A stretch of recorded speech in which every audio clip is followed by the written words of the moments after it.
ஆண்டவரும் இரட்சகரும் மீட்பருமாகிய இயேசு கிறிஸ்துவினுடைய வெளியேறப்பெற்ற நாமத்தினாலே உங்கள் யாவருக்கும் வாழ்த்துதலையும் ஆசீர்வாதத்தையும் கூறிக்கொள்கிறேன். இப்பொழுது கூட தெய்வ செய்தி போவதற்கு முன்பதாக நாம் தலைகளை தாழ்த்தி ஆண்டவரை நோக்கி பார்ப்போம். இரக்கமுள்ள எங்கள் நல்ல பிதாவே, உமக்கு ஸ்தோத்திரமும் துதியும் கனமும் மகிமையும் ஏறெடுக்கிறோம். ஆண்டவரே, இந்த நாளில் கூட என்ன செய்தி கொடுக்க வேண்டும் என்று ஆவியானவர் தீர்மானம் பண்ணி வைத்தீரோ அந்த வார்த்தைகளை அடைய நாவிலே வைத்து நீர் பேசும்படியாக ஜெபிக்கிறேன். ஆண்டவர், இந்த வார்த்தை ஒவ்வொருவரையும் பலப்படுத்தும், ஆசீர்வதியும், விடுதலையும் சமாதானத்தையும் நீர் கட்டளையிடும். இதற்கு விரோதமாய் கிரியை செய்கிறதான சத்துரு அதனோட வல்லமைகள் முழுவதும் இயேசு கிறிஸ்து நாமத்தினால் கடிந்து கட்டி அப்புறப்படுத்தி ஜெபிக்கிறோம். எல்லா மகிமையும் பெயரும் புகழும் என் இயேசு ஒருவருக்கு மாத்திரம் செலுத்துகிறோம். இயேசு கிறிஸ்துவனுடைய பரிசுத்தமுள்ள நாமத்திலே ஜெபிக்கிறோம் பிதாவே, ஆமேன். வெளிப்படுத்தின விசேஷம் 3ஆம் அதிகாரம் 4, 5, 6 வசனங்களை நான் வாசிக்கிறேன். ஆனாலும் தங்கள் வஸ்திரங்களை அசுசிப்படுத்தாத சில பேர் சர்தையிலும் உனக்குண்டு. அவர்கள் பாத்திரவான்களபடியால் வெண் வஸ்திரம் தரித்து என்னோடு கூட நடப்பார்கள். ஜெயம் கொள்ளுகிறவன் எவனோ அவனுக்கு வெண் வஸ்திரம் தரிப்பிக்கப்படும். ஜீவ புஸ்தகத்திலிருந்து அவனுடைய நாமத்தை நான் கிறுக்கி போடாமல் என் பிதா முன்பாகவும் அவன் நாமத்தை அறிக்கையிடுவேன். ஆவியானவர் சபைகளுக்கு சொல்லுகிறதை காதுள்ளவன் கேட்க கடவன் என்று எழுது. ஆமேன். கர்த்தருடைய பரிசுத்த நாமத்துக்கு ஸ்தோத்திரம். கடைசி காலத்தில் வெளிப்படுத்துகிற விசேஷத்தில் வருகின்ற கடைசி காலத்தில் நடக்க போகிற 7 விதமான சபைகள், 7 வித தூதன்களுக்கு எழுதின இந்த வார்த்தை தான். அது குறிப்பாக சர்தை என்ற சபையை குறித்து தான் இந்த நாளில் நாம் அந்த வசனத்தை நாம் தியானிக்க இருக்கிறோம். சர்தையின் சபையில் எழுதின அந்த தூதனுக்கு எழுதும் பொழுது இந்த சபையில் உள்ள ஜனங்களுடைய வஸ்திரங்களை அசுசிப்படுத்தாத சில பேர் சர்தையிலும் உண்டு. அவர்கள் பாத்திரவான்களானபடியால் வெண் வஸ்திரம் தரித்து என்னோடு கூட நடப்பார்கள். கர்த்தருடைய நாமத்துக்கு ஸ்தோத்திரம். ஆண்டவர் இங்கு ஒரு வஸ்திரத்தை குறித்து தான் சொல்லுகிறார். சர்தையின் சபையில் உள்ள ஜனங்களுடைய காரியத்தில் சிலர் தங்கள் வஸ்திரங்களை கெடுத்து கொண்டார்கள். ஆனால் தங்களுடைய வஸ்திரங்களை கெடுத்து கொள்ளாதவர்கள், அசுசிப்படுத்தாதவர்கள் சில பேர் சர்தையிலும் உண்டு. ஆமேன். என்ன வஸ்திரம்? இந்த வஸ்திரத்தை குறித்து என்ன காரியம்? ஒன்று இரட்சிப்பின் வஸ்திரம், நீதியின் வஸ்திரம். ஆண்டவர் நமக்கு ஒரு வஸ்திரத்தை கொடுத்திருக்கிறார். அந்த வஸ்திரத்தை இழந்து போனவர்கள், நாம் ரட்சிக்கப்படும் பொழுது நமக்கு ஒரு ரட்சிப்பின் வஸ்திரம் கொடுக்கப்படுகிறது. இயேசு கிறிஸ்துடைய இரத்தத்தினாலே தொய்க்கப்பட்ட வஸ்திரத்தை தரித்திருந்தார்கள் என்று வெளிப்படுத்துகிற விசேஷத்தில் நாம் வாசிக்கிறோம்.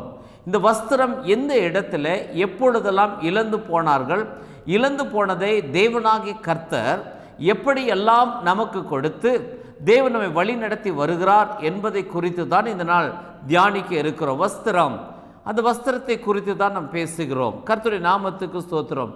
ஆதியாகமத்தின் புஸ்தகம் 3ஆம் அதிகாரம் 6, 7 வசனங்களிலே வாசிக்கும் பொழுது, அப்பொழுது ஸ்திரீயானவள் அந்த விருட்சம் புசிப்புக்கு நல்லதும் பார்வைக்கு இன்பமும் புத்தியை தெளிவிக்கிறதற்கு இச்சிக்கப்படத்தக்க விருட்சமுமாய் இருக்கிறது என்று கண்டு அதன் கனியை பறித்து புசித்து தன் புருஷனுக்கும் கொடுத்தாள். அவனும் புசித்தான். அப்பொழுது அவள் இருவருடைய கண்களும் திறக்கப்பட்டது. அவர்கள் தாங்கள் நிர்வாணிகள் என்று அறிந்து அத்தி இலைகளை தைத்து தங்களுக்கு அரை கச்சைகளை உண்டு பண்ணினார்கள். இந்த வசனம் நமக்கு எல்லோருக்கும் ஒரு தெரிந்த ஒரு வசனம்தான். ஆதியாகமத்தில் வாசிக்கும் பொழுது எப்படி ஆதாம் ஏவாள் பாவம் செய்தார்கள் என்பதை குறித்து விலக்கப்பட்ட கனியை அவர்கள் புசித்தது நிமித்தமாக அவர்கள் நிர்வாணிகள் என்று அறிந்து கொண்டார்கள். அப்போ அதற்கு முன்பதாக அவர்கள் நிர்வாணிகளாய் இருந்தும் அவர்களுக்கு ஒரு வஸ்திரம் இருந்தது. அது தேவன் தன்னுடைய ஆவிக்குரிய வஸ்திரத்தை அவருக்கு உடுத்தி இருந்தார்.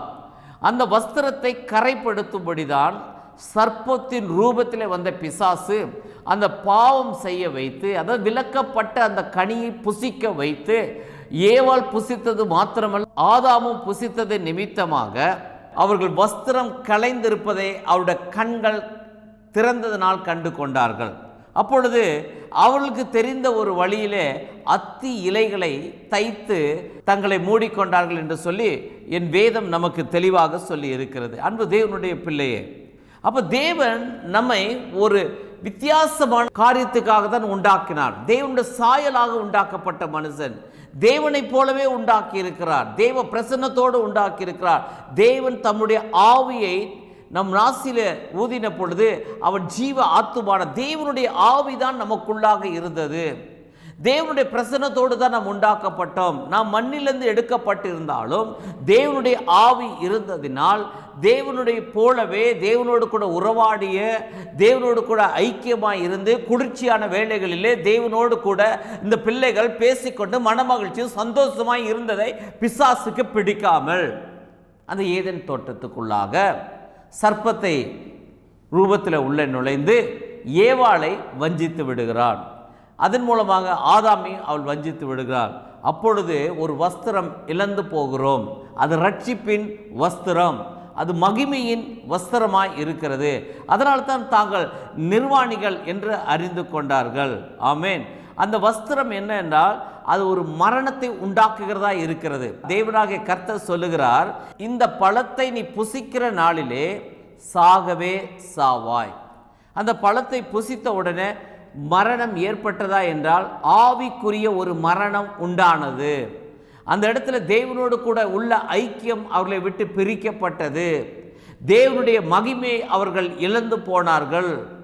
இழந்து போனது நிமித்தமாக தேவன் மறுபடியும் அவளோடு கூட ஐக்கியம் வைக்க வேண்டும் என்று சொல்லி தேவன் அவளோடு கூட மறுபடியும் வந்து அவளை சேர்த்து கொள்ள வேண்டும் என்று மறுபடியும் ஒரு தருணத்தை தேவனாகிய கர்த்தர் ஆதாம் ஏவாள் என்ற மனிதர்களுக்கு தேவன் கொடுத்தார். அதனால தான் நாம் எத்தனையோ விசை பாவம் செய்த பொழுது கூட தேவனாகிய கர்த்தர் நம்மை தள்ளி விடாமல் மறுபடியும் நம்மை வந்து தேடி வருகிறார். நம்மை தேடி வந்து எப்படியாவது இழந்து போனதை தேடவுமே ரட்சிக்கவே மனுஷகுமாரனாகிய இயேசு கிறிஸ்து இந்த பூமிக்கு வந்தார் என்று சொல்லி பரிசுத்த பைபிள் நமக்கு சொல்லி இருக்கிறது. அதை இழந்து போய்விட்டோம். தாங்கள் நிர்வாணிகள் என்று அறிந்தார்கள். அப்போ அத்தி இலை உனக்கு சரியில்லை என்று சொல்லி அப்பொழுது ஒரு ஆட்டு தோலை அவர்களுக்கு வஸ்திரமாக தேவன் முதலாவது அவர்களுக்கு உடுத்து வித்தார். கர்த்தருடைய நாமத்துக்கு ஸ்தோத்திரம். இதில் தான் பிசாசுக்கும் மனிதனுக்குள்ள வித்தியாசம். பிசாசும் ஒரு பாவம் செய்தான், தன்னை தேவனைப் போல ஆக வேண்டும் என்று சொல்லி. மனிதனும் தேவனுக்கு இணையாக ஆக வேண்டும் என்று சொல்லித்தான் வஞ்சித்தது. ஆனால் ரெண்டு பேரும் பாவம் செய்தார்கள். ஆனால் பிசாசுக்கு தேவன் மறுபடி ஒரு தருணத்தை கொடுக்கவில்லை. ஆனால் மனிதனுக்கு தேவன் ஒரு தருணத்தை கொடுத்தார். ஆமேன். அதற்காகத்தான் ஆண்டவர் மறுபடியும் வந்து நம்மை மீட்கும்படியாக இயேசு கிறிஸ்துவே தேவனே மனிதனாக பூமியில வந்து நமக்காக பலியாகி தம்முடைய இரத்தத்தை சிந்தி நம்மை மீட்டெடுத்து தேவனோட ஐக்கியமாகும்படி ஒப்புரவாகும்படி தேவனுடைய அது இழந்து போன அந்த ஸ்தானத்தை மறுபடியும் கொடுக்கும்படிக்கு தேவன் மறுபடியும் நம்மை தேடி வந்தார். கர்த்தருடைய நாமத்துக்கு ஸ்தோத்திரம், மகிமை உண்டாவதாக. ஆமேன். அப்போ இந்த வஸ்திரம் இந்த சர்தை சபையில் என்னன்னா ரட்சிக்கப்பட்டு ஆண்டவரை ஏற்றுக்கொண்டு ஞானஸ்தானம் பெற்று தேவனுக்குள்ளாக வாழ்கிற ஒரு சபை தான் இது. ஆனால் இந்த சபையில் என்னன்னா சில பேர் தங்கள் வஸ்திரத்தை கரைப்படுத்தி என்றால் தேவனுக்கு பிரியமில்லாத காரியங்களை செய்து, தேவனுக்கு சித்தமில்லாத காரியங்களை செய்து, தாங்கள் பெற்ற ரட்சிப்பை மறுதலித்து தேவனுக்கு விரோதமாய் பாவம் செய்தது நிமித்தமாக அந்த வஸ்திரத்தை இழந்து போனார்கள். ஆனாலும் ஆண்டவர் சொல்லுகிறார், இந்த சர்தை தூதனுக்கு எழுத வேண்டியது என்ன? இன்னும் கொஞ்சம் பேர் இருக்கிறார்கள், அவர்கள் தங்கள் வஸ்திரத்தை கெடுக்காமல் அசுசிப்படுத்தாமல் சில பேர் சர்தையிலும் உனக்கு உண்டு. அந்த தூதன் சொல்லிடு. ஒருவேளை நிற்கிற ரட்சிப்பு என்றால் நாம் நினைக்கிறோம் ஆண்டவரை ஏற்றுக்கொண்டோம், இயேசுவை ஏற்றுக்கொண்டோம், வந்து விட்டோம், மீட்கப்பட்டோம் என்று சொல்லி. ஆனால் நம்மை ஒரு பாதுகாப்பு மூடி இருக்கிறது. தேவ பிரசன்னம் நம்மை மூடி இருக்கிறது. யோவான் எழுதின சுவிசேஷம் 1 அதிகாரம் 12 வசனத்தில் வாசிக்கும் பொழுது இயேசு கிறிஸ்துவாகி அவரை ஏற்றுக்கொண்டவர்கள் எத்தனை பேர்களோ அத்தனை பேரிலும் அவர்கள் பிள்ளைகள் ஆகும்படிக்கு அவர்களுக்கு அதிகாரத்தை கொடுக்கிறார். ஆமேன். அவருடைய பிள்ளையாக தேவன் நம்மை மாற்றுகிறார். ஆமேன். கர்த்தருடைய நாமத்துக்கு ஸ்தோத்திரம். ஆனால் அவருடைய பிள்ளையாக மாற்றி அந்த ஸ்தானத்தை கொடுப்பதற்காகத்தான் ஆண்டவராகிய இயேசு கிறிஸ்து தான் நடந்து வந்து அடிச்சுவடில் நடக்க வேண்டும் என்று தான் ஆண்டவர் சொல்லுகிறார். நான் அநேக வருடங்களுக்கு முன்பதாக என் வேலையை நான் ராஜினாமா செய்துவிட்டு ஆண்டவர் அழைத்த அழைப்பின்படி ஊழியத்துக்கு நான் வந்தேன். ஊழியத்தில் வந்தது பொழுது என்னோட பல நெருக்கங்கள், போராட்டங்கள் வந்தது. என்னால் மறுபடியும் இந்த உலகத்தில் மறுபடியும் வாழ முடியுமா என்ற எண்ணம் எனக்கு வந்தது. முதல் நான் என்ன செய்ய, மறுபடியும் என்னோடய வேலைக்காக நான் மறுபடியும் முயற்சிக்க ஆரம்பித்தேன். அப்போ ஒரு லாயர் சில காரியங்களை சொல்லி எனக்காக வழக்காடி அதை கிடைக்கும்படிக்கு அவருக்கு ஒரு சில காரியங்கள் சொன்னார். அதுக்காக நான் அந்த முயற்சி எடுத்து அந்த வேலைக்கு மறுபடியும் நான் முயற்சி பண்ணும்பொழுது அந்த காரியம் பார்க்கும் பொழுது எனக்கு சாதகமாய் அமைந்தது. அடுத்த வாரத்தில் உனக்கு அந்த தீர்ப்பு வந்துடும், அதில் உனக்கு மறுபடியும் வேலை கிடைச்சிரும் என்று சொல்லி என்னோடய லாயர் அந்த காரியத்தை என்னோட கூட சொன்னார். சொன்னதுக்கு பிற்பாடு இந்த வார்த்தைகளும் எனக்கு ரொம்ப சந்தோஷமாக இருந்தது. அப்பொழுது அந்த நாள் நான் ஜெபத்து பண்ண உட்காரும் போது ஆண்டவர் ஒரு வார்த்தை பேசுகிறார். கலப்பையிலே கை வைத்து விட்டு திரும்பி பார்க்கிறவன் எனக்கு உகந்தவனாய் இருக்க மாட்டான் என்று ஒரு சத்தத்தை நான் கேட்டேன். எனக்கு பயம் வந்து விட்டது. அப்படியே நீ என்னோட ஊழியத்துக்கு தான் நீ வந்த, ஆனால் இப்பொழுது நீ யூடர்ன் போட்டு திரும்பி மறுபடியும் உலக வாழ்க்கைக்குள்ளாக நீ போகிறியே, அப்படின்னா கலப்பையில் நீ கை வைத்து விட்டு தேவனுடைய ஊழியத்தை செய்ய வந்த தேவ பிள்ளையே இப்பொழுது ஏன் திரும்பி போகிறாய்? இதுதான் இந்த சத்தம். எனக்கு பயம் வந்தது. நான் மறுபடியும் போய் அந்த லாயர்கிட்ட, ஐயா நான் வேண்டாம் ஐயா, என்னை விட்டுருங்க, நான் போயிடுறேன், நான் ஊழியத்துக்கு போகிறேன், ஆண்டவர் என்ன செய்தாலும் சரி அப்படின்னு. அவருக்கு பயங்கர கோபம் வந்துருச்சு. அவர் சொன்னார், அவரும் கிறிஸ்தவர் தான். அப்போ அவர் சொன்னார், நான் ஊழியம் தானே, சரி செய்யுங்க தாராளமாக, இந்த கேஸ் எல்லாம் முடிஞ்சிருச்சு, இப்போ கேஸ் முடிஞ்சு உங்களுக்கு வேலை கொடுத்துருவாங்க, நீங்கள் வேலையில் ஜாயின் பண்ணிட்டு மறுபடியும் ரிசைன் பண்ணிடுங்க அப்படின்னு நான் இதை வைத்துட்டு நான் அநேகருக்கு நான் வேலையை வாங்கி கொடுத்துருவேன் என்று சொல்லி இந்த தீர்ப்பை வைத்து நான் வாங்கி கொடுத்துருவேன் என்று சொல்லி அவர் சொன்னார். நான் சொன்னேன், நீங்கள் வாங்கி கொடுத்துருவீங்க, என் ஆண்டவர் என்ன மேலே கோபமாக இருக்கிறார் என்று சொன்னேன். அப்படி எவ்வளோ சொல்லி நான் சொன்ன முடியவே முடியாது என்று சொன்னேன். அவருக்கு பயங்கர கோபம் வந்தது. என்னை இந்த வார்த்தை தான் இல்லை, என்னை திட்டினார். நான் அந்த கேஸுக்கு அதுக்கப்புறம் போகல, அதுக்கு நான் வேலைக்கு போகவில்லை, முழுமையாக ஆண்டவருடைய ஊழியத்தை செய்ய ஆரம்பித்தேன். கர்த்தருடைய நாமத்துக்கு ஸ்தோத்திரம். பாருங்கள், ஆண்டவர் நமக்கு ஒரு மகிமையான காரியத்தை கொடுத்தார். ஆனால் அந்த காரியத்தை இழந்து போகும்படிக்கு அந்த சூழல்கள், நம்ம வாழ்க்கையில் ஏற்படுகிற நெருக்கங்கள், பொருளாதார நெருக்கங்கள், வாழ முடியாது என்பதை போல சத்துரு கொண்டு வந்து மறுபடியும் உலகத்துக்குள்ளாக கொண்டு செல்ல அவன் போடுகிற திட்டம். அதிலிருந்து தேவன் நம்மை காத்து கொள்ளுகிறார், நம்மை மீட்டெடுத்தார். நமக்கு ஒரு ஊழியக்காரர்களுக்கு ஒரு அதிகாரத்தை தேவன் கொடுத்திருக்கிறார். ஆமென். ஒரு கோல் ஒன்றை கொடுத்திருக்கிறார். மேய்ப்பன் கையில் ஒரு கோலும் உம்முடைய தடியும் என்னை தேற்றும் ஒரு அதிகாரம் கொடுக்கப்பட்டு இருக்கிறது, ஒரு ஆளுமை கொடுக்கப்பட்டு இருக்கிறது. தேவன் அழைத்தார்னா அவருடைய அழைப்பு உன்னதத்திலிருந்து வருகிற அழைப்பு, அது பூமியிலிருந்து அல்ல, மனிதனிடத்திலிருந்து அல்ல, தேவனிடத்திலிருந்து வருகிற அழைப்பு. அவர் தேவனே அவர்களை தெரிந்தெடுத்திருக்கிறார், அவரை முன்குறித்திருக்கிறார். எவர்களை முன்குறித்தாரோ அவர்களை அழைத்தும் இருக்க, எவர்களை அழைத்தாரோ அவர்களை மகிமைப்படுத்தியும் இருக்கிறார். தேவனுடைய அழைப்பு, தேவனுடைய தெரிந்தெடுத்தல், அது வித்தியாசமாக இருக்கும். பல வேளை நான் நினைக்கிறது உண்டு, எத்தனையோ பரிசுத்தவான்கள் இருக்கிறார்களே, எத்தனையோ நீதிமான்கள் இருக்கிறார்களே, ஆண்டவரே இயேசப்பா என்னை போய் நீ தெரிந்தெடுத்ததுக்கு நோக்கம் என்ன? எனக்கு புரியல ஆண்டவரே, என்னால் இன்னும் என் அறிவுக்கு இன்னும் விளங்கி கொள்ள முடியல. என்னுடைய நீதிகள் எல்லாம் அழுக்கான கந்தைகள் என்று வேதம் சொல்லுகிறது. கர்த்தருடைய நாமத்துக்கு ஸ்தோத்திர மகிமை உண்டாவதாக. இன்னொரு வஸ்திரத்தை குறித்து கூட நாம் பார்க்கலாம். யாத்ராகமத்தின் புஸ்தகம் 32ஆம் அதிகாரம் 25, 26 வசனங்களில் வாசிக்கும் பொழுது, ஜனங்கள் தங்கள் பகைவருக்குள்ள அவமானப்படத்தக்கதாக ஆரோன் அவர்களை நிர்வாணமாக்கி இருந்தான். அவர்கள் நிர்வாணமாய் இருக்கிறதை மோசே கண்டு பாளையத்தின் வாசலில் நின்று, கர்த்தருடைய பட்சத்தில் இருக்கிறவர்கள் யார்? அவர்கள் என்னிடத்தில் சேரக்கடவர்கள் என்றான். அப்பொழுது லேவியின் புத்திரர் எல்லோரும் அவரிடத்தில் கூடி வந்தார்கள். கர்த்தருடைய பரிசுத்த நாமத்துக்கு மகிமையும் ஸ்தோத்திரமும் கனமும் உண்டாவதாக. இஸ்ரவேல் ஜனங்கள் அடிமைத்தன வீடாக எகிப்தில் அடிமைப்பட்டு கிடந்த பொழுது தேவன் மோசே என்ற ஒரு தீர்க்கதரிசி மூலமாக அவர்களை மீட்டு ரட்சித்து அவர்களை விடுதலை ஆக்கி பாலும் தேனும் ஓடுகிற கானான் தேசத்துக்குள்ளாக அவர்களை வழி நடத்தி கொண்டு வருகிறார். ஆமென். அவர்கள் அடிமைத்தனத்திலிருந்து அவர்களை விடுதலை ஆக்குகிறார். அப்பொழுது தேவனுடைய பாதுகாப்பு அவர்களோடு கூட இருந்தது. தேவனுடைய ரத்தம், ஆட்டுக்குட்டியான ரத்தம் பூசப்பட்ட நிலவு கால்களிலே சங்கார தூதன் நுழையாதபடிக்கு, அழிவு வராதபடிக்கு தேவன் அவர்களை பாதுகாத்து 10 வாதைகளை எகிப்திலே செய்திருந்தும் என் ஜனங்களாகிய தேவனால் மீட்கப்பட்டவர்களுக்கு எந்த சேதாரமும் இல்லாமல் தேவன் அவர்களை விடுவித்து வருகிறார். கொண்டது ஏன்னா இவர் ரட்சிக்கப்பட்ட இந்த ரட்சிப்பின் வஸ்திரத்தை ஏற்றுக்கொண்டுதான் வருகிறார்கள். மீட்கப்பட்டவர்கள் இவர்கள் மீட்கப்பட்ட ஜனங்கள், பாவ அடிமைத்தனத்திலிருந்து மீட்கப்பட்டவர்கள், அந்த ஆட்டுக்குட்டி ரத்தத்தினால மீட்கப்பட்டவர்கள். இவர்கள் வரும்பொழுது செங்கடல் முன்பாக இருக்கிறது. அந்த செங்கடல் இவர்களுக்கு வழி திறக்கிறது. உலர்ந்த தரையிலே நடந்து வருவதைப் போல அவர்கள் நடந்து வருகிறார்கள். அவர்களுக்கு ஒரு பாதுகாப்பு கொடுக்கப்படுகிறது. அக்னி ஸ்தம்பமும் மேகஸ்தம்பமும் அவர்களை வழி நடத்தி கொண்டு போகிறது. பாருங்கள், ரட்சிக்கப்பட்ட தேவ பிள்ளைகளுக்கு தேவன் கொடுக்கிற பாதுகாப்பு. வழி இல்லாத இடத்திலும் உனக்கு வழி திறக்கும். அடைக்கப்பட்ட வழிகள் திறக்கப்படும். செங்கடலை போல உன் வாழ்க்கையில் அநேக வாசல்கள் அடைக்கப்பட்டு இருக்கிறதா? கர்த்தர் சொல்லுகிறார், இன்றைக்கு உன் வழிகள் திறக்கப்படும். நீ மீட்கப்பட்ட ஜனமாய் இருந்தால் தேவன் அப்படியே உனக்கு செய்வார். இவர்கள் அப்படியாகத்தான் அந்த கடலோட உலர்ந்த தரை வழியாக நடந்து வந்தார். இவர்களுக்கு பாதுகாப்பு, அக்னிசம் மேகஸ்தம் இவர்களுக்கு பாதுகாப்பு. ஆனால் ரட்சிக்கப்படாதவர்கள், மீட்கப்படாதவர்கள், அந்த எகிப்து இராணுவம் அதே மாதிரி இவங்க நடந்தாங்களே அதே வழியில் நானும் நடப்பேன் என்று அவர்கள் நடந்து வந்தோடனே ஆண்டவர் எச்சரிப்பை கொடுக்கிறார். தேவ பிள்ளையே, உனக்கு கொடுக்கிற பாதுகாப்பு வேற, உன்னை தேவன் தெரிந்தெடுத்த விதம் வேற, உன்னை புரிந்து கொண்ட விதம் வேற. உன்னை உளையான சேற்றிலிருந்து தேவன் தூக்கி எடுத்து அவர் ரத்தத்தினால் உன் பாவத்தை கழுவி உனக்கு மீட்பின் வஸ்திரத்தை போட்டிருக்கிறார். அதுவரைக்கும் உனக்கு பாதுகாப்பு. ஆனா அதே மாதிரி தான் இவர்களும் நடந்து வந்தார்கள். ஆனா என்ன நடந்தது தெரியுமா?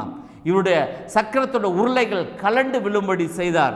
எச்சரிப்பு கொடுத்துட்டே வரார், வராத, உன்னை தொடுபவன் என் கண்மணியை தொடுகிறான். தேவ பிள்ளையை தொடும்படி வரும் பொழுது தேவன் தடுக்கிறார். அது மாத்திரமல்ல, இவர்களுக்கு பாதுகாப்பாக இருந்த அந்த அக்கினி ஸ்தம்பம் அவர்களுக்கு பின்னாக வந்து அரணாக நின்று விட்டது. யூத ஜனங்களுக்கு, ரட்சிக்கப்பட்ட ஜனங்களுக்கு அது பாதுகாப்பு, மற்றவர்களுக்கோ அது பட்சிக்கிற அக்கினி. அதையும் மீறி அவர்கள் துணிந்து போனார்கள். என்ன நடந்தது? கடலிலே அப்படியே மூழ்கி போனார்கள். ஹல்லேலூயா, கர்த்தருடைய நாமத்துக்கு ஸ்தோத்திரம். ஏன் இவர்கள் மட்டும் காக்கப்பட்டார்கள் என்று சொன்னார்? இவர்கள் மீட்பின் வஸ்திரத்தை அணிந்திருந்தார்கள். ஆமென். இந்த வஸ்திரம் இருக்கிறவர்கள் அழிந்து போவதில்லை. அதனால தான் இயேசு மீட்பர் என்று சொல்கிறார். நம்மை மீட்கும்படியாகத்தான் இயேசு கிறிஸ்து வந்தார். அப்படி மீட்கும்படியாக வந்தவர்கள். ஆமென். அப்போ அந்த ஜனங்கள், மீட்கப்பட்ட ஜனங்கள், என்ன நடந்ததுன்னா, வழியில வரும்போது மோசே சீனாய் மலையில 40 நாள் இருக்கும் பொழுது ஆரோன் அவர்களை முன் உண்டாக்கின ஒரு தெய்வத்தை உண்டாக்கி கன்றுக்குட்டியை செய்து வணங்க வைத்து நிர்வாணமாக்கி இருந்தார். அது தேவனுடைய பார்வையில் கோபம். ரட்சிக்கப்பட்டவர்கள் அந்த வஸ்திரத்தை கெடுக்கும்படிக்கு அப்போ தேவனுடைய கோபம் வந்தது. அந்த நாளில் பார்க்கும் பொழுது மோசே வந்து அவர்களுக்காக பேசி அந்த ரட்சிக்கப்பட்ட யாரெல்லாம் என்னோடு கூட இருக்கிறார்கள் என்று சொல்லும் பொழுது அந்த லேவியின் புத்திரர் எல்லோரும் அவரிடத்தில் சேர்ந்தார்கள். அந்த நாளில் 3000 பேர் கொல்லப்பட்டார்கள். தேவனுடைய தீர்ப்பு, நீ பெற்றுக்கொண்ட ரட்சிப்பை இழந்து போனால் ஆண்டவருடைய கோபம் உண்மையில் எரியும். அதனால தான் நிர்வாணமாக்கி இருந்தான். கர்த்தருடைய நாமத்துக்கு ஸ்தோத்திரம். ஏற்கனவே நிர்வாணியாக இருந்து தான் தேவன் நம்மை மீட்டெடுத்து பாதுகாத்து நமக்கு ரட்சிப்பின் வஸ்திரத்தை கொடுத்து தம்முடைய மகிமையின் வஸ்திரத்தை கொடுத்து நம்மை ஒரு பரிசுத்தமான வழிகளில் நடத்தி கொண்டு வருகிறார். ஆனால் அந்த வஸ்திரத்தை கரைப்படுத்தும்படி பிசாசு பல வேளையில் பல சந்தர்ப்பங்களில் நம்மளை தூண்டும் பொழுது அதற்கு இடம் கொடாமல் இருக்க வேண்டும். ஆமென். கர்த்தருடைய நாமத்துக்கு ஸ்தோத்திரம். மார்க் எழுதின சுவிசேஷம் 5ஆம் அதிகாரம் 15-16 வசனங்களை வாசிக்கும் பொழுது அங்கு ஒரு மனுஷரை நாம் பார்க்கிறோம். பிசாசு பிடித்திருந்த மனிதன், கெனசரேத் என்ற பகுதியில் அந்த வழியை யாரும் போக முடியாத தான் நிர்வாணியாக இருந்தான். தன் கற்களினால் தன்னை உடம்பை காயப்படுத்தி கொண்டிருந்தான். இயேசு அந்த பிசாசை விரட்டினார். விரட்டின உடனே அந்த வசனத்தை வாசிக்கிறேன். இயேசுவிடத்தில் வந்து லேகியோனாகிய பிசாசுகள் பிடித்திருந்தவன் வஸ்திரம் தரிந்து உட்கார்ந்து புத்தி தெளிந்திருக்கிறதை கண்டு பயந்தார்கள். பிசாசுகள் பிடித்திருந்தவனுக்கு பன்றிகளுக்கு சம்பவித்ததை கண்டவர்கள் அவளுக்கு விவரமாய் சொன்னார்கள். பாருங்கள், நிர்வாணி ஆக்கி வைத்திருந்த அந்த பிசாசு அவன் என்ன செய்கிறான் என்று அறியாது இருந்த பொழுது அந்த பிசாசு விரட்டின உடனே அவன் வஸ்திரம் தரிக்கப்பட்டான். அப்ப பிசாசோட நோக்கம் என்ன என்று சொன்னால், உன்னை நிர்வாணி ஆக்குவது. அப்படின்னா தேவ மகிமையை விட்டு உன்னை பிரிப்பது, தேவ பிரசன்னத்தை விட்டு பிரிப்பது, உன்னை ரட்சிப்பை விட்டு தேவனை விட்டு பிரித்து எப்படியாவது உன் வஸ்திரத்தை கரைப்படுத்த வேண்டும் என்று அவன் போடுகிற திட்டங்களுக்கு நீ உடன்பட வேண்டாம் என்று கர்த்தர் இந்த நாள் ஒன்று கூட பேசுகிறார். அல்லேலூயா. அவர்கிட்ட வந்துட்டோம்ல, இயேசு கிறிஸ்து தானே வந்தோம். அவர் நமக்கு ஒரு வஸ்திரத்தை உடுத்திருக்கு. இந்த வஸ்திரம் நமக்கு தெரியுதா தெரியாத தெரியாது, ஆனால் பிசாசுக்கு தெரியும். அல்லேலூயா. இது மீட்கப்பட்ட ஜனங்கள். மீட்கப்பட்டவர்கள் ஆனந்த களிப்புடன் பாடி சியோனுக்கு வருவார்கள். சஞ்சலமும் தவிப்பும் ஓடி போகும் என்று ஏசாயா தீர்க்கதரிசியில் சொல்லுங்க. மீட்கப்பட்டவர்கள் நீங்கள், முத்திரிக்கப்பட்டவர்கள். தேவன் தம்முடைய ஆவியை உங்கள் மேல் வைத்திருக்கிறார். முத்திரிக்கப்பட்ட தோட்டம், வேலி அடைக்கப்பட்ட ஒரு தோட்டம், ஒரு பாதுகாப்பு உண்டு. அந்த பாதுகாப்புக்குள்ளாக இருக்கிற வரைக்கும் சத்துரு தொட முடியாது. ஆனால் அதை விட்டு வெளியில போடால், அந்த எல்லையை நீங்கள் தாண்டி விட்டால், அந்த காரியத்தை தீட்டுப்படுத்தி விட்டால், உங்கள் வஸ்திரத்தை கரைப்படுத்தி விட்டால், உங்களுடைய பெயர் ஜீவ புஸ்தகத்தில் எடுக்கப்படும். இதை பிசாசு தெரிந்துதான் உங்களை உலக இச்சைகளை காட்டி, உலக சிற்றின்பங்களை காட்டி, உலக மேத்தால் சதம் என்று சொல்லி உன்னதத்தை மறைத்து வைத்திருக்கிறார். கர்த்தருடைய நாமத்துக்கு ஸ்தோத்திரம். நோவாவோட காரியத்தை நமக்கு எல்லாருக்கும் தெரியும். ஆதி ஆகமத்தின் புஸ்தகம் 9ஆம் அதிகாரம் 20 25 வசனங்கள். இதில் வாசிக்கும் பொழுது நோவா காலத்தில் நோவா முதலான 8 பேர்கள் மாத்திரமே அந்த அழிவிலிருந்து காக்கப்பட்டார்கள். ஏனென்றால் நோவாவுக்கோ கர்த்தருடைய கண்களில் கிருபை கிடைத்தது. அவன் நீதிமானாய் இருந்ததுனால, நீதிமானுக்குரிய வஸ்திரம் அவன் மேல் இருந்ததினால் அவன் நிமித்தமாக அவன் குடும்பம், அவனுடைய மனைவி, 3 மகன்கள், மருமகள், மொத்தம் 8 பேர் காக்கப்பட்டார்கள். அதற்கு பிற்பாடு அவன் திராட்சை ரசம் பயிரிடுவனாகி திராட்சை ரசத்தை குடித்து அவன் வஸ்திரம் விலகி கிடந்தான். பாருங்கள், ஒரு தேவ மனுஷன், அவன் நீதிமான். ஏனென்றால் அழிவிலிருந்து காக்கப்பட்டவன். ஆனால் அவன் விழுந்து கிடக்கிறான். ஆமென். கர்த்தருடைய நாமத்துக்கு ஸ்தோத்திரம். வேதம் சொல்லுகிற நீதிமொழிகளின் புஸ்தகம், நீதிமான் 7 முறை விழுந்தாலும் அவன் எழுந்திருப்பான் என்று வேதம் சொல்லுகிறது. இதை பார்த்து விட்டு கானானுடைய தகப்பனார் அதை பார்த்து தன் சகோதரிடம் சொன்னார். அவன் எழுந்த உடனே கானானை சபித்து விட்டான் என்று சொல்லி வேதம் சொல்லுகிறது. ஆமென். அங்கு வஸ்திரத்தை மூடுவது, தன் பாவத்தை மறைக்கிறவன் வாழ்வடைய மாட்டான். அறிக்கை செய்து விட்டு விடுகிறனோ இரக்கம் பெறுவான். அப்போ அந்த நீதிமான் செய்யும் பொழுது சில காரியங்களை அவனுக்கு போய் எச்சரிப்பு சொல்லலாம். தனிமையில் இப்போ இருக்கும்போது அவரோடு கூட பேசலாம். ஐயா, உன்னோட வழிகள் சரியில்லை, நீ மீட்கப்பட்டவர்கள், தேவஜனால் தெரிந்து கொள்ளப்பட்ட ஜனம், நீ செய்வது பாவம் என்று சொல்லி அவனுக்காக ஜெபிப்பதும் அவருக்கு ஆலோசனை சொல்லணும். ஒருவேளை அவர் சொல்லி கேட்கனா ஒரு சபையை கூடி வர செய்து அவளோடு கூட அநேகரை கூட்டி கொண்டு போய் சொல்லிவிட்டு அதற்கு பிற்பாடு அவர் கேட்கல என்றால் அதற்கப்புறம் விட்டு விடலாம். ஆனால் அதை தூற்றிக்கொண்டு திரிவது நம்முடைய வேலை அல்ல. இதுதான் காம் செய்த காரியம். போய் சகோதரர்கிட்ட சொல்றான், பார் நம்முடைய தகப்பனார் இப்படி கிடக்கிறார் என்று சொல்லி இவர்கள் தங்கள் வஸ்திரத்தை பின்னோக்கி சென்று அவர்கள் யாபேத்தும் சேமும் பின்னோக்கி போய் அவர் நிர்வாணத்தை மறைத்தார்கள். ஆமென். அந்த நிர்வாணத்தை மறைத்து விட்டான். கர்த்தருடைய நாமத்துக்கு ஸ்தோத்திரம். நீ அதை தான் செய்ய வேண்டும் என்று தேவன் விரும்புகிறார். ஒருவேளை நீ ரட்சிக்கப்பட்டிருக்கலாம், ஆண்டவரை அறிந்திருக்கலாம், பின்மாற்றத்தில் போன ஜனங்களை பார்க்கும் பொழுது அவர்களுக்காக பரிதவித்து அவர்களுக்காக ஜெபிக்க வேண்டும். நமக்கு கிருபை கிடைத்தது, அந்த கிருபை அவர்கள் இழந்து போகாதபடிக்கு அவர்களுக்காக ஜெபிக்க வேண்டும் என்று சொல்லி பரிசுத்த பைபிள் நமக்கு சொல்லி இருக்கிறது. வெளிப்படுத்தின விசேஷம் 6ஆம் அதிகாரம் 9, 10, 11 வசனங்களை வாசிக்கும் பொழுது அவர் 5ஆம் முத்திரை உடைத்த போது தேவ வசனத்தின் நிமித்தம் தாங்கள் கொடுத்த சாட்சி நிமித்தமும் கொல்லப்பட்டவருடைய ஆத்துமாக்களை பலிபீடத்தின் கீழே கண்டேன். அவர்கள் பரிசுத்தமும் சத்தியமுள்ள ஆண்டவரே, தேவரீர் பூமியின் மேல் குடியிருக்கிற இடத்தில் எங்கள் இரத்தத்தை குறித்து எதுவரைக்கும் நியாய தீர்ப்பு செய்யாமலும் பழி வாங்காமலும் இருப்பீர் என்று மகா சத்தமிட்டு கூப்பிட்டார்கள். அப்பொழுது அவர்கள் ஒவ்வொருவருக்கும் வெள்ளை அங்கிகள் கொடுக்கப்பட்டது. அன்றியும் அவர்கள் தங்களைப் போல கொலை செய்யப்பட போகிறவர்களாகிய தங்கள் உடன் பணிவிடைக்காரருக்கும் தங்கள் சகோதரமானவர்களின் தொகை நிறைவேறும் அளவும் இன்னும் கொஞ்ச காலம் இளைப்பாற வேண்டும் என்று அவர்களுக்கு சொல்லப்பட்டது. கர்த்தருடைய நாமத்துக்கு ஸ்தோத்திரம். இதை யோவான் பரலோகத்தில் பார்க்க பலிபீடத்தின் அடையில் ஒரு கூட்டம், பரிசுத்தவான்களோட கூட்டம், அவர்கள் எழுந்திருக்கிறார்கள். இரத்த சாட்சியை மரித்தவர்கள், இரத்தம் சிந்தி மரித்தவர்கள், அவர்கள் எழுந்து அந்த முத்திரை உடைத்த பொழுது, 5ஆம் முத்திரை உடைத்த பொழுது இந்த சம்பவம் நடக்கிறது. பரிசுத்தவான்கள், இரத்த சாட்சிகள் எழுந்திருக்க, ஆண்டவரை எதுவரைக்கும் எங்கள் இரத்தத்துக்காக நீர் பழி வாங்காமல் இருப்பீர். ஆண்டவர் சொல்றார், பழி வாங்குதல் எனக்குரியது, அதை நானே பதில் செய்வேன் என்ன ஆண்டவர் சொல்றார். பழைய ஏற்பாட்டு காலத்தில் அப்படி அல்ல, கண்ணுக்கு கண் பல்லுக்கு பல், உடனே பழி வாங்க வேண்டும். ஆனால் ஆண்டவர் சொல்ற, பழி வாங்குதல் எனக்குரியது, அதை எனக்கு ஒப்பு கொடுத்துரு. இவங்க எழுந்திருக்கிறார்கள். பார்க்கும்போது ஆண்டவர் எதுவரைக்கும் நீர் இவர்களுக்கு பழி வாங்காமல் இருப்பீர், எங்களுக்கு நியாயம் செய்யாமல் இருப்பீர், நாங்கள் சிந்தின ரத்தத்துக்கு என்ன காரணம், ஏன் இன்ன வரைக்கும் எங்களுக்கு பதில் இல்லை என்று சொல்லி கேட்கும் பொழுது அவர்களுக்கு ஒரு வஸ்திரம் கொடுக்கப்பட்டது. அதுதான் சொல்றார், அவர்களுக்கு மேல் ஒரு வஸ்திரத்தை ஆண்டவர் போடுகிறார். அந்த வஸ்திரம் தரிக்கப்பட்டது. இன்னும் கொஞ்ச நாள் நீங்கள் ரெஸ்ட் எடுங்க, இன்னும் இரத்த சாட்சிகள் வர வேண்டிய ஒரு கூட்டம் இருக்குது, தொகை நிறைவேற வேண்டும். அவங்க வந்தவுடன் தான் அந்த தேவன் அந்த நியாய தீர்ப்பை கொண்டு வருவார் என்று சொல்லி அவர்களுக்கு ஒரு வஸ்திரம் கொடுக்கப்பட்டது. அப்படின்னா ஒரு ரிவார்ட், நீ பட்ட இரத்த சாட்சிக்கு ஒரு ரிவார்ட் ஆண்டவர் கொடுக்கிறார். அதை கொடுத்து தேவன் கொஞ்ச காலம், அப்படின்னா ஆண்டவர் சொல்ல கொஞ்ச காலம் நீ வெயிட் பண்ணப்பா அப்படின்னு சொல்லி அவர்கள் நித்திரை மறுபடியும் நித்திரைக்குள் போயிடுவார். மரித்தவர்கள் நித்திரையாக இருப்பார்கள். கர்த்தருடைய நாமத்துக்கே ஸ்தோத்திரம். அப்போ தேவன் நமக்கு கொடுத்திருக்கிற அந்த வஸ்திரம் இது இரத்த சாட்சிகள். இந்த இரத்த சாட்சிகளுக்கு ஆண்டவர் ரிவார்ட் கொடுக்கிறார். கர்த்தருடைய நாமத்துக்கு ஸ்தோத்திரம். பரலோகத்தில் நான் நினைக்கிறேன் எல்லாருக்கும் ஒரே இடம், எல்லாருக்கும் ஒரே ஸ்தானம். அப்படி அல்ல. மணவாளனுக்கு மணவாட்டிக்குரிய இடம் உண்டு, கல்யாணத்துக்கு வந்தவர்கள் உண்டு, மணவாளனுடைய தோழர்கள் உண்டு, திருமண காரியத்தில் கலந்து கொள்ள வந்தவர்களும் உண்டு, பலர் உண்டு. அவங்களுக்கு ஒரு ஸ்தானம். அவன் செய்கைக்கு தக்க பலன் அப்படின்னு என்ன அர்த்தம்? ஆண்டவருக்காக எது அதிகமாக பிரயாசப்பட்டாலும் அவர்களுக்கு ஒரு பலன், கொஞ்சம் பிரயாசப்பட்டவர்களுக்கும் அந்த பலன். அதை தான் ஆண்டவர் சொல்லுகிறார். அந்த பலனை தான் ஆண்டவர்களுக்கு கொடுப்பார். அப்போ அவனுக்கு ஒரு ஸ்தானம். ஒரு நாள் ஒரு அருமையான, நான் வேலை செய்திருந்த இடத்துல என்னோட ஒருத்தர் இருந்தார். அவருடைய அக்கா பையனுக்கு ஒரு ஜெபத்துக்கு என்னை அழைத்து வந்தார்.